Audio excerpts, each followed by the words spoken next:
ব্রাহ্মণবাড়িয়া জেলার নবীনগর থানার কৃষ্ণনগর গ্রামের কৃষ্ণনগর আশরাফুল উলুম মাদ্রাসার মুহতামি মাওলানা রবিউল্লাহর বিরুদ্ধে একাধিকবার ছাত্র বলাৎকারের অভিযোগ ওঠে। কৃষ্ণনগর আশরাফুল উলুম মাদ্রাসার মুহতামি মাওলানা রবিউল্লাহর বিরুদ্ধে এদারায়ে তালিমিয়া অভিযোগ উত্থাপিত হওয়ায় বিগত 15 মার্চ 2020 তারিখ এদারায়ে তালিমিয়া কার্যালয়ে অভিযোগ শুনানির সভা অনুষ্ঠিত হয়। উক্ত বোর্ডের সদস্যবৃন্দের উপস্থিতিতে অভিযোগকারীগণ ও অভিযুক্ত ব্যক্তির শুনানির পুনর্বর্ণনার পরিপ্রেক্ষিতে এবং অভিযুক্ত ব্যক্তির মৌখিক এবং লিখিতভাবে অভিযোগ স্বীকার করার ফলে অভিযুক্ত মাওলানা রবিউল্লাহকে সর্বসম্মতিক্রমে কৃষ্ণনগর মাদ্রাসা থেকে অব্যাহতি দেওয়া হয়। মোহাম্মদ এমদাদুল হক, আমার বাড়ি নেত্রকোনা। কৃষ্ণনগর মাদ্রাসাতে আসছিলাম, আবার মা বাবা পাঠাইছিল, আমার বাইরে দিয়ে পাঠাইছিল মাদ্রাসাতে পড়ার জন্য। আমার বাইরে মাওলানা রবিউল্লাহ সাহেবের কাছে গার্জিয়ানের দায়িত্ব দিয়ে গেছিল।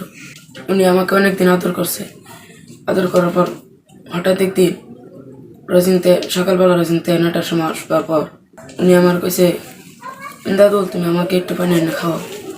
তারপরে আমি কলে পানি নিয়ে গেছি। তারপরে উনি দরজা লাগাইছে। দরজা লাগাইয়া উনি আমাকে জোরাজোরি করে অবৈধ কাজ করছে।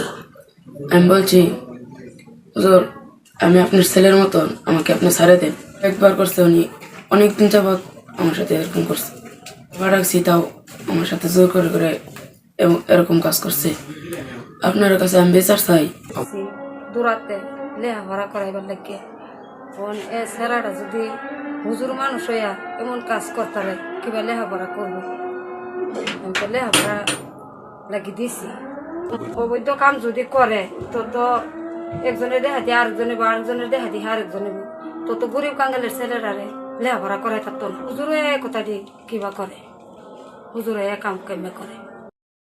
সংশ্লিষ্ট মহল থেকে অব্যাহতি দেওয়ার পরেও কতিপয় অসৎ প্রভাবশালী ব্যক্তির পৃষ্ঠপোষকতায় পুনরায় দায়িত্ব ফিরে পান তিনি। এতে এলাকাবাসী ও অভিভাবকগণের মধ্যে তীব্র প্রতিক্রিয়ার সৃষ্টি হয়।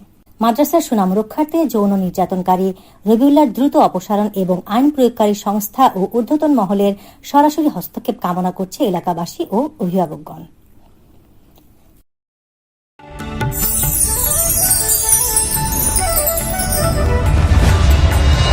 টিভি বাংলা, সময়ের সাথে সব সময়।